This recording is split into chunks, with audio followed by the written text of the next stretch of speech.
जोहार झारखंड, जय झारखंड।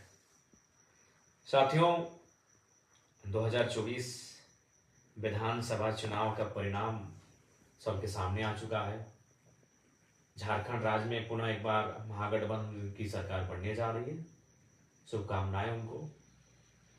और हाँ, जेलकैम की एक नई पार्टी, नवोदित पार्टी को, जो राज्य से अपार समर्थन, जन समर्थन प्राप्त हुआ, उसके लिए पूरे राज्यवासियों का बहुत बहुत धन्यवाद, आभार। जेलकैम के जितने भी सिपाही, सैनिक, कार्यकर्ता, सभी का संघर्ष आज इस मुकाम को लेकर आया है।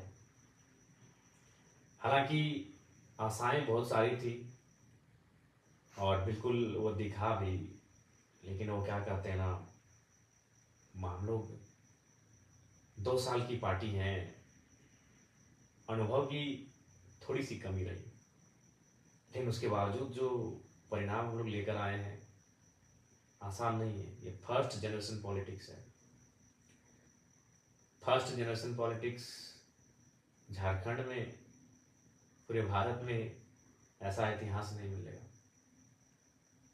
विधायक हमारी पार्टी से कितने बने वो मायने है, उससे कई ज़्यादा मायने हैं कि हमारी पार्टी को पूरे राज्य में समर्थन कैसा मिला, अच्छा समर्थन मिला। इसके लिए सभी का आभार करते हैं, धन्यवाद करते हैं। हालांकि अगर व्यक्तिगत हमें निजी तौर पे पूछा जाए तो विधायक बनने के बाद जो मेरा व्यवहार है वही विधायक बनने से पहले भी हमारा वही व्यवहार था। यानी विशेष कुछ परिवर्तन नहीं आया है, क्योंकि बीते 3 साल तो हम लोग ऐसे ही बिना पद के पावर में जी रहे थे। अपने निडरता से, अपने एग्रेशन से लोगों के काम निकाल लेते थे, तो लोगों का काम बना देते थे। लेकिन खैर, ये कि संवैधानिक पद होता है, हमें लगता है कि ये फीलिंग तभी आएगी जब सदन के अंदर जाकर अपने बातों को रखेंगे, अपनी ओथ सेरेमनी में, शपथ समारोह में भाग लेंगे, तब शायद फीलिंग हो कि हाँ विधायक बने हैं। लेकिन दिल से कहें तो अभी तक वो फीलिंग ही नहीं हो रहा है कि चलो भाई कुछ एक अचीवमेंट, एक गांव का लड़का, एक गरीब किसान 2 साल पहले जिसको कोई जानता नहीं था, बहुत गरीब से गरीब, आप जितना सोच सकते हैं, उस घर का लड़का आज विधायक बन चुका है। ये फीलिंग जरा भी नहीं हो रहा है। पता नहीं कोई क्या कारण है, मुझे नहीं आइडिया। शायद 3 सालों का वो अन्याय, जुल्म लोगों का देखना, स्टूडेंट के साथ गलत होते हुए देखना, इन सारी चीज़ों से जो व्यक्तिगत एक इच्छा होती है वो कहीं ना कहीं समाप्त हो गई है। लेकिन हाँ, विधायक बनना क्यों, सरकार में आना क्यों, राज्य की कल्याण के लिए। अगर निजी होता तो कम से कम, भले चुनाव में हम लोग ज़्यादा सीट नहीं लाए, लेकिन व्यक्तिगत तौर पर तक खुशी होनी चाहिए थी। खैर, जो भी हो, राज्य की जनता का बहुत बहुत आभार, बहुत बहुत आभार। बहुत अच्छा वोट हमें प्राप्त हुआ। चाहे कोल्हान का जुगसलाई हो, ईचागढ़ हो, सरायकेला हो, खरसवां हो, ये 4 सीटें बहुत जबरदस्त रही। उसके अलावे जो सीटें रही उनको भी धन्यवाद। अगर आप दक्षिणी छोटानागपुर की बात करें तो तमाड़ में अच्छा खासा वोट रहा, सिल्ली में अच्छा खासा वोट रहा, कांके और खिजरी में भी, यानी दक्षिणी में भी 4 सीटें बहुत लाजवाब रही। उसके अलावा बाकी सीटों पे हम लोग अच्छा किए।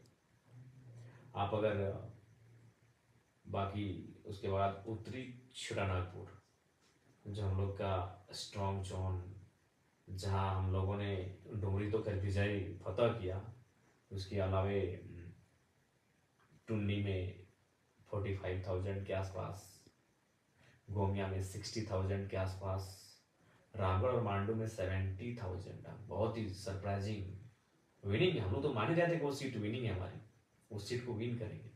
चंदन क्यारी में दूसरा स्थान, तो ऐसे सिंधरी में भी 36,000 के आसपास।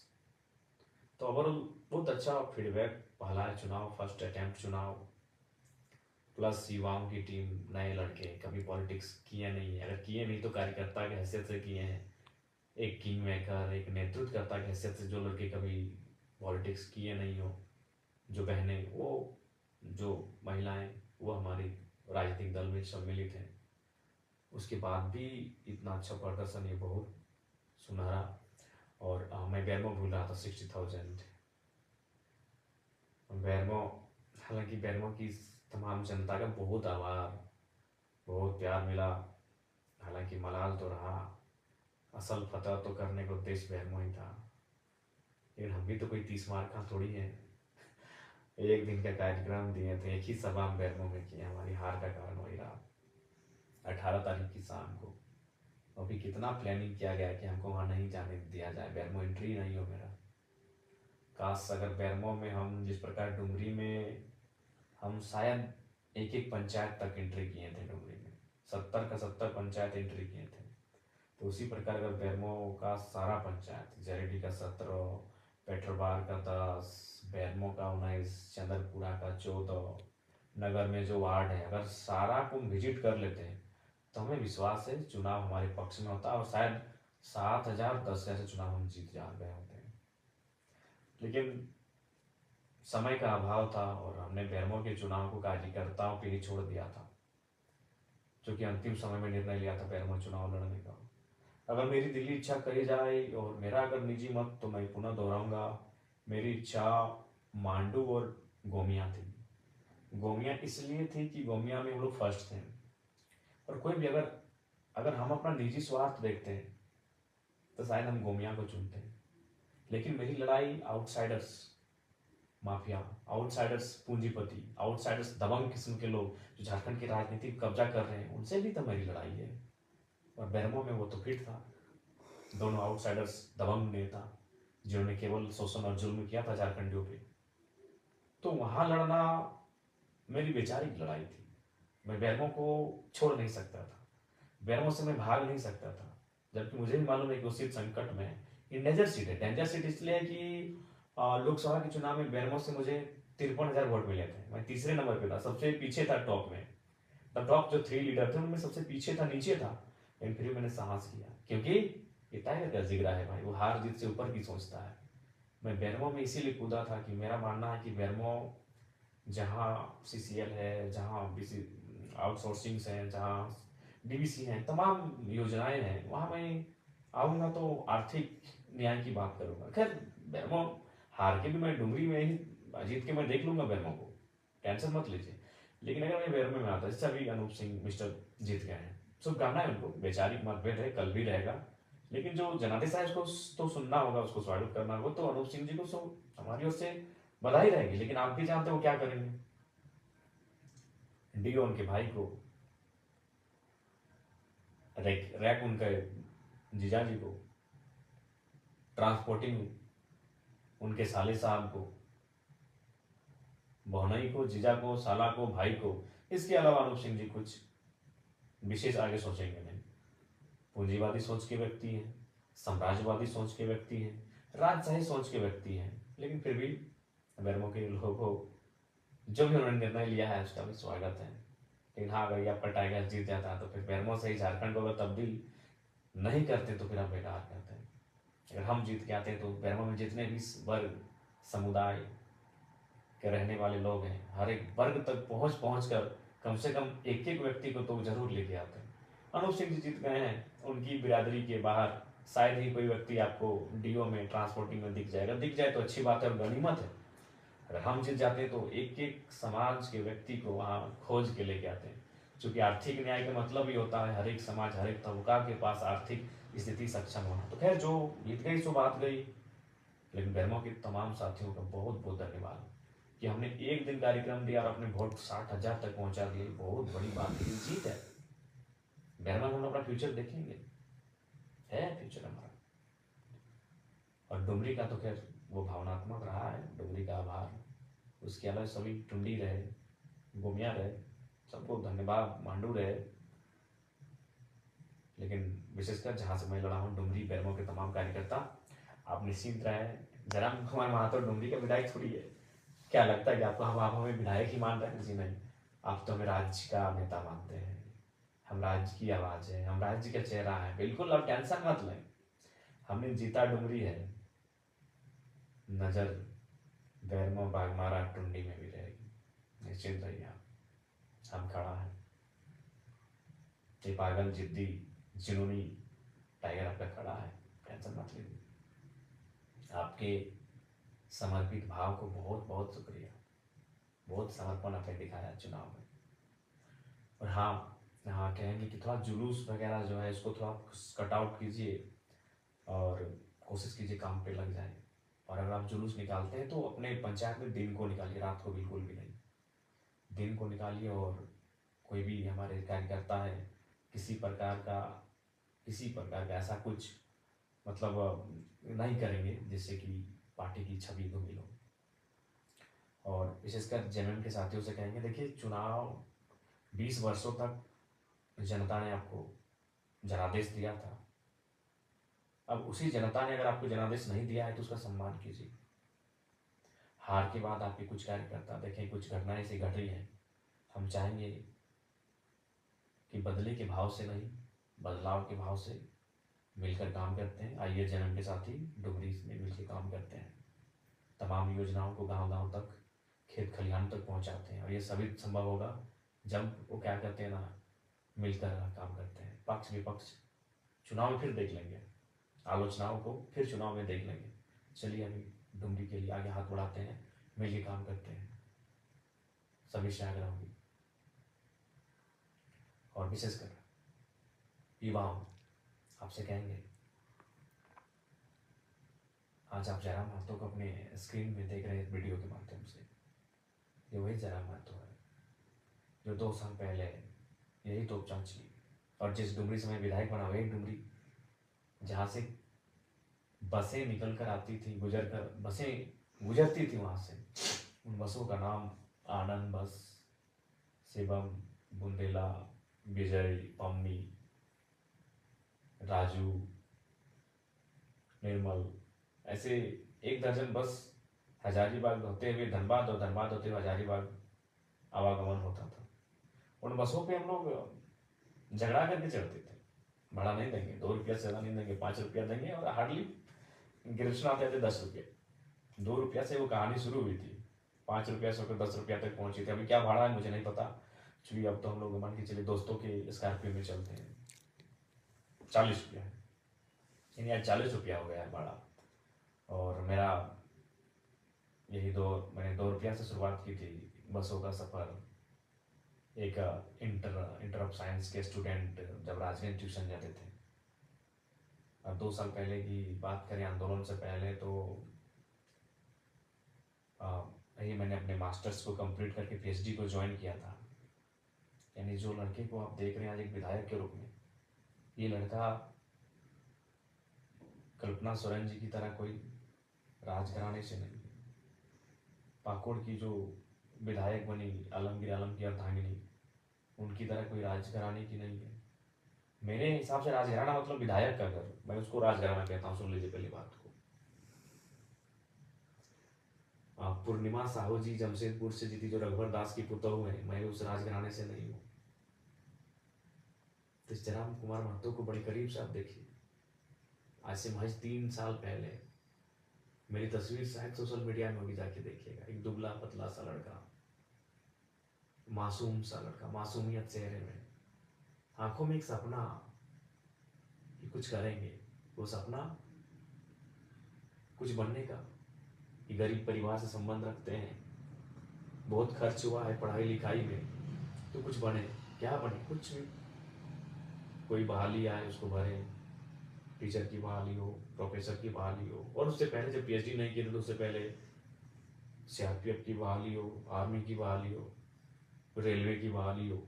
उन बहालियों को फॉर्म भरना, उनके लिए मेहनत करना, ये चीज़ रहा है। वही लड़का आपके सामने आज आपके स्क्रीन में है, और यकीन मानिए वो लड़का विधायक है। हालांकि हमको ज़्यादा कोई एक्स्ट्रा फीलिंग नहीं हो रहा है विधायक बनने का, लेकिन आप यकीन कीजिए ये जयराम महतो विधायक है। मैं आपको इसी संदेश दे रहा हूँ कि सपने देखिए, मेहनत कीजिए, संघर्ष कीजिए। कौन जानता था जयराम महतो को? आज मीडिया में भले नेगेटिव बोले या पॉजिटिव बोले, आज देश की जितनी भी नेशनल मीडिया है, एक 30 सेकेंड ही सही जयराम महतो का नाम उनको लेना पड़ता है। कोई नहीं जानता था जयराम महतो को। जयराम महतो खुद जयराम महतो को नहीं जानता था। कौन है जयराम महतो? हुई जयराम महतो।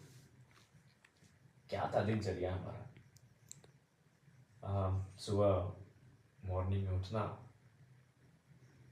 घर से 600-700 मीटर दूरी में मैदान फुटबॉल का, वहाँ दोस्तों के साथ आकर सुबह वही बैठकर डिस्कशन, वहाँ से जोरिया तक जाना, जोरिया में फिर नहाना धोना और बसों में बैठकर फिर कॉलेज तक पहुँचना, फिर कॉलेज से रिटर्न आना, बीच में 2-4 घंटों का ट्यूशन लेना, शाम को एनी हाउ खेल का मैदान, चाहे फुटबॉल हो, क्रिकेट हो या वॉलीबॉल, ये 3 चीज़ों का शौकीन। एनी हाउ कुछ भी हो जाए, मौसम खराब हो कोई मतलब नहीं, 2-3 घंटा खेल के मैदान में, फिर रात को ट्यूशन, सेल्फ स्टडी, फिर सुबह, और फिर एक दौर आया जब मास्टर ऑफ आर्ट्स यानी एमए की परीक्षा को मैंने इंग्लिश लिटरेचर से प्रथम श्रेणी से उत्तीर्ण किया पीके रॉय मेमोरियल कॉलेज से। तो एक दिन की घटना है, मैं नहाने के लिए जोरिया जा रहा था। जोरिया जिसको आप छोटी नदी कह सकते हैं, अगर आप सभी नहीं समझे कि जोरिया का क्या मतलब है, तो छोटी नाला नदी कह सकते हैं। तो वहाँ कुछ हमारे बगल में जो एक सरकारी +2 हाई स्कूल है, बच्चे क्लास को छोड़ के बाहर बैठे थे। तो बच्चों को तो पहले हमने चूंकि पकड़ा उनको अपने साथियों के साथ, उनको पकड़ के प्रिंसिपल के पास हम लोग कंप्लेंट करने के लिए गए कि सर क्या हो रहा है, स्कूल का टाइम है, आपके बच्चे जोरिया के किनारे घाट में बैठे हैं नदी के सामने। तो प्रिंसिपल साहब ने बड़ी मार्मिक बात कही कि जरा बाबू, सरकारी विद्यालयों की व्यवस्था ऐसी है कि शिक्षक की कमी है और हम लोग मेंटेन नहीं कर पाते हैं। तो बातों बातों में उन्होंने कहा कि आप भी तो सुने इसी साल एमए पास किए हैं, तो एक काम कीजिए, जब आप एमए पास किए हैं और जाहिर सी बात है आप कंपटीशन वगैरह की तैयारी करेंगे, नौकरी पाने की तैयारी करेंगे, तो जब तक वो नहीं होता है तब तक आपसे अनुरोध है कि 2 घंटा आप हमारे स्कूल में क्लास ले लीजिए। हम गए थे शिकायत करने के लिए कुछ बच्चों का कि ये बाहर भाग के आए हैं स्कूल के टाइम में, और हमें क्या, हमें उल्टा प्रिंसिपल ने कहा कि आप पढ़े लिखे हैं तो 2 घंटा पढ़ा दीजिए। बोला ठीक है सर, पर उन्होंने कहा कि ठीक है, लेकिन आप कंडीशन है कि आप एक आवेदन लिख के दीजिए और अपना जो सारा सर्टिफिकेट्स एमए का, बीए का, इंटर का और मैट्रिक का सर्टिफिकेट इंक्लूड करके कि हम भाई निःशुल्क शिक्षा देंगे, भविष्य में आप किसी प्रकार का दावा नहीं करेंगे। बोले ठीक है सर। हम गए थे भाई शिकायत करने, अब तो हम खुद प्रिंसिपल महोदय की बातों में, अब बात भी ऐसा विषय उन्होंने कह दिया कि पढ़े लिखे हैं। तो फिर हमने कहा ठीक है, तो वो शायद सितंबर का महीना था, 2017 का टाइम था। हमने उसी साल जुलाई अगस्त में मास्टर ऑफ आर्ट्स को कंप्लीट किया था। और जब गए क्लास लेने के लिए, तो पहला ही दिन जो माहौल क्रिएट हुआ, जो कि आप भी जानते हैं कि पूरे राज्य ने मेरे भाषणों को सुना। तो लीडर और लेक्चरर में एक क्वालिटी समान होती है कि जब वो अगर बेहतरीन लेक्चरर हो, बेहतरीन लीडर हो, तो जब वो बोलता है तो लोग सुनते हैं। तो वही क्लास में ही मेरे साथ हुआ। जब मैं बच्चों को पढ़ाने लगा, जब मैं उनको एक्सप्लेन करके समझाने लगा, तो पूरा क्लास सन्नाटा, शांत और सुनने लगे। तो इससे क्या हुआ कि डिमांड्स बढ़ गई और प्रिंसिपल ने रिक्वेस्ट किया कि नहीं, हम तो आपको ऐसे ही बोले थे कि भाई टीचर की कमी है, लेकिन अब आपसे रिक्वेस्ट होगा जब तक आप कुछ बनते नहीं है, कुछ करते नहीं अपने लिए, तो 1-2 घंटा पर डे निकाल के यहाँ बच्चों को पढ़ा दीजिए। वो सिलसिला चलता गया चलता गया और 4 साल बीत गए। यकीन मानिए 4 साल। एक एमए का लड़का, गरीब का घर का लड़का, जिसको ठीक से मेंटेन नहीं होता है, वो फ्री में पढ़ा रहा है। कहाँ, हाई स्कूल में फ्री निःशुल्क शिक्षा दान दे रहा है। कई बच्चे हमारे पास आए हैं कि सर आप अच्छा क्लास लेते हैं तो हम लोग ट्यूशन पढ़ना चाहते हैं। हमने कहा नहीं यार, टाइम कहाँ है हमारे पास ट्यूशन का। एक तो तुम लोग स्कूल में पढ़ाते हैं, फिर ट्यूशन बोलोगे, हम लोग खुद पीएचडी कर रहे हैं, हमको कॉलेज वगैरह जाना होता है, और हाँ ये शाम को ट्यूशन वगैरह नहीं। मेरी एक आदत हमेशा रही है, शाम को ट्यूशन नहीं भैया। क्यों? खेल का मैदान 2-3 घंटा में क्रिकेट लंबा चौड़ा चौका छक्का उड़ाइए, फुटबॉल में किक लगाइए और वॉलीबॉल का पंच लगाइए। तो वहाँ कंप्रोमाइज नहीं था ये चीजें। तो फिर अचानक 2021 17 से 21 तक मैंने लगातार निःशुल्क बच्चों को पढ़ाया टीपी हाई स्कूल। आज भी बच्चे जो मेरे पढ़े लिखे हैं उनसे कभी बातचीत हो तब बातचीत कीजिएगा। बड़ा मेमोरेबल 4 साल रहा है। बहुत मेहनत से मैंने पढ़ाया, फ्री में पढ़ाया, 1 भी रुपया नहीं। किस टाइम बेरोजगारी का दौर, एमए पास किया हुआ लड़का जब नौकरी की तलाश करता है, 2 पैसे कमाने की सोचता है, और मैंने फ्री पढ़ाया क्योंकि मेरा नेचर शुरू से गजब का रहा है। आज वही नेचर कारण में विधायक हूँ। तो फिर क्या हुआ, 2021 का टाइम आता है, 4 साल के बाद झारखंड में एक मूवमेंट आ जाता है। मैं वहाँ जाता हूँ, मैं भाषण देता हूँ और अचानक मैं हाईलाइट हो जाता हूँ। फिर मेरा वो स्कूल में पढ़ाई छूट गया, वहाँ जो बच्चों को पढ़ाता था। मेरी पीएचडी भी काफ़ी स्लो हो गई, बहुत स्लो हो गई मेरी पीएचडी। और फिर इस मूवमेंट में मैं अपने आप को झोंकता हूँ, फिर लगातार सभा, भाषण, और 2000 सभा को मैं मतलब एक बेहतरीन सभा मैंने 2000 किया है। अगर ऐसे कहेंगे नुक्कड़ सभा तो 3000 चले गए होंगे। और आज झारखंड राज्य के चेहरे के रूप में आपके सामने हूँ। 2 साल पहले मैं कुछ नहीं था। मेरे गांव के शायद सभी लोग मुझे ना पहचानते हो, सच कह रहे, मेरे गांव के शायद सभी लोग मुझे नहीं पहचानते हैं। हाँ, लेकिन आज दिल्ली में इस लड़के की चर्चा हो रही है, इसलिए मैं आपको ये कह रहा हूँ। मैं अपनी तारीफ नहीं कर रहा हूँ, मैं इसलिए आपको कह रहा हूँ कि भी सपने देखिए। जो युवा कहते थे I hate politics, I hate politics, यकीन मानिए जयराम महतो के आने के बाद, जयराम महतो की विधायक बनने के बाद शायद वो कहेंगे आई लव पॉलिटिक्स। और करना होगा, पॉलिटिक्स से लव करना चाहिए, क्योंकि अगर आप पॉलिटिक्स से लव नहीं करते ना, तो सोच लीजिए आप देश से भी लव नहीं करते। क्यों मालूम है ना? आपका देश पॉलिटिकल है, आपका देश इंडिया जो है वो पॉलिटिकल कंट्री है। बिना पॉलिटिक्स से कुछ काम नहीं होगा। पॉलिटिक्स मतलब क्या? देश चलाने के लिए नियम चाहिए। नियम कौन बनाते हैं? पॉलिटिशियन। तो जो लोग कहते हैं आई हेट पॉलिटिक्स, मतलब वो अपने देश से हेट करते हैं, कॉन्स्टिट्यूशन से हेट करते हैं, इसका मतलब। तो इसलिए आई हेट पॉलिटिक्स करने वाले युवा शायद जयराम महतो को देखकर अब आई लव पॉलिटिक्स की गाथा आवाज को बुलंद करेंगे। ठीक है, सपने बड़े रखिए, सपनों को पूरा करने के लिए पागल हो जाइए, जैसे आज हमने। बिल्कुल पागलपंथी की हद है। कभी करीब से देखिएगा हमारे आंखों को, हमारे इस चेहरे को। बहुत झेला है इन 3 सालों को, खासकर ये जो 40 दिन पार हुआ ना साथी, क्या बताएं, बहुत झेला है। सपने देखिए, मेहनत कीजिए उसे पूरा करने के लिए। आज जीत हार छोड़िए, आज चर्चा का विषय अगर है तो संघर्ष के कारण है। इसलिए आप सभी से आग्रह है, मेहनत कीजिए।